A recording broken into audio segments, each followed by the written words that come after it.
Hello everybody and welcome to our fourth lesson on rhythm.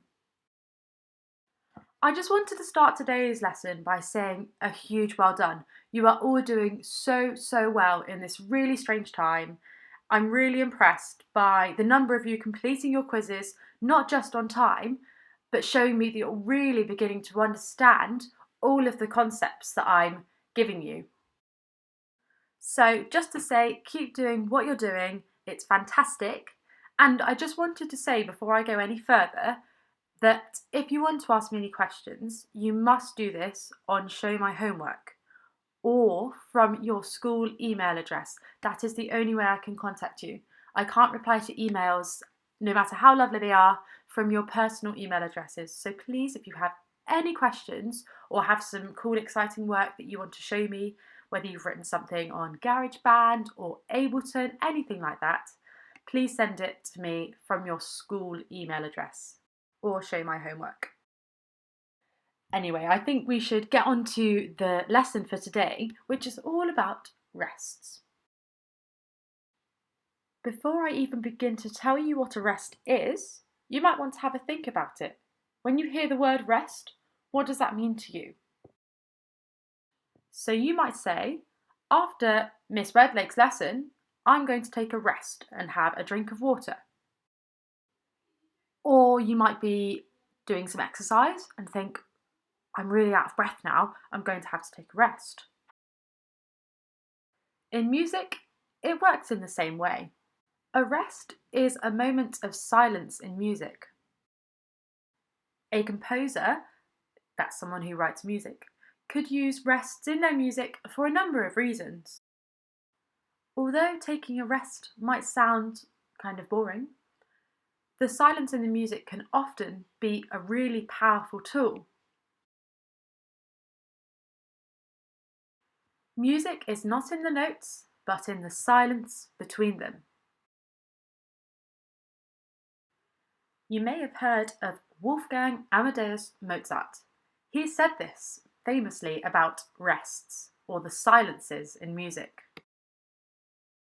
Here, he's suggesting that the silence is more important than the notes themselves. Now, you can agree or disagree with that, but the point I want to get across here is that rests can be really powerful.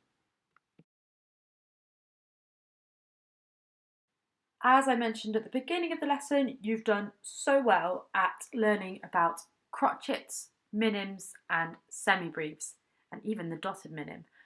But to keep things as simple as possible today for you, I'm just going to focus on 3 types of rests and how to draw them. The crotchet rest, the minim rest, and the semibreve. All stuff that we've covered over the last 3 weeks.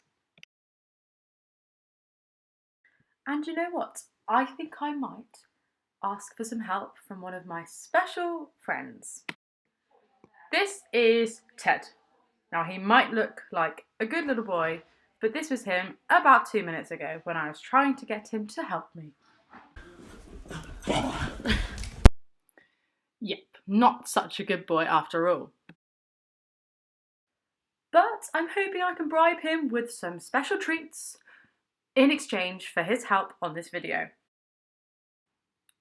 So let's start with something that we're already familiar with, the semibreve. Now the semibreve is worth 4 beats, and it would sound like this if you were to play it on a keyboard. 1, 2, 3, 4. As Ted just demonstrated, when you see a semibreve, you play the note for 4 counts or 4 beats. That means that you hold the note. Now this funny looking symbol, which reminds me of an upside down hat, is a semibreve rest. When you see this symbol, it means that there are 4 beats of silence. Ted is much better at resting than he is at playing the piano, so he can demonstrate what a semibreve rest would look like. 1, 2, 3, 4.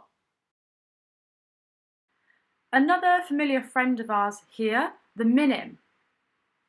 As I'm sure you'll remember from last week and the week before that, and the week before that, a minim is worth 2 counts or 2 beats. So when we play a minim, we play a note and hold it for 2 beats, like this. 1, 2. Here, this is a little bit confusing because we have another symbol that looks like a hat, but it's now the right way up. This right way up hat is a minim rest. And just like the minim, the silence lasts for 2 beats. Now let's see what 2 beats of Ted not playing the piano looks like. 1, 2. I think now we should move on to our final rest of the day. You may recognise the note above. It is the crotchet and it's worth 1 beat. To demonstrate what the crotchet sounds like when played on the keyboard, I've brought in Ted's grumpy friend, Rupert the cat. 1. Rupert isn't the best at playing the piano either, but he's very good at resting. Now a crotchet rest, our 1 beat rest, looks like this, that funny looking symbol underneath the crotchet. Rupert will now demonstrate how he rests for 1 beat. 1. Let's have a quick look now at how we draw these rest symbols. Let's start with the semibreve. So as I mentioned before, it looks like an upside down hat. So you want to draw a line going horizontally along the page. It doesn't need to be very big. And then you draw the hanging rectangle, which is coloured in. I recommend you practice this a few times over until it starts to feel comfortable. The drawing of the minim is really similar. You draw the flat line, but this time the hat part, the rectangle, goes above, it sits on top. So again, practice this a few times if you can on a piece of paper until they feel more comfortable. The crotchet rest, and it's the last rest we're going to tackle today, I promise, is definitely the hardest of the bunch. I like to think when I draw this of drawing a slightly wonky Z, like that, then adding a C onto the bottom. And that's the sign. This will take a little bit more practice to get the hang of. But just think, a little wonky Z, or a lightning bolt, and a little C on the end. And that's how you draw your crotchet rest. Feel free to pause the video now and practice drawing.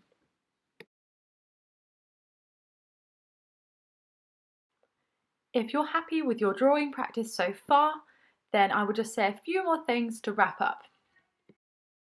So as you've all shown me on your quizzes so far, you're doing a really good job at understanding the note lengths. For example, that a crotchet is worth 1 beat, a minim is worth 2, and a semibreve is worth 4 beats. The symbols that we've learnt today simply replace these notes. So a semibreve would go in the gap where there is a 4 beat silence. I just wanted to say again what a great job I think you're all doing at keeping going, watching these videos, doing your quizzes alongside all your other schoolwork. So thank you and keep going. And I'm going to ask you to do just that. So go back over to Show My Homework now to complete the exit ticket. Please do drop me any questions on Show My Homework, as I said, or from your school email address.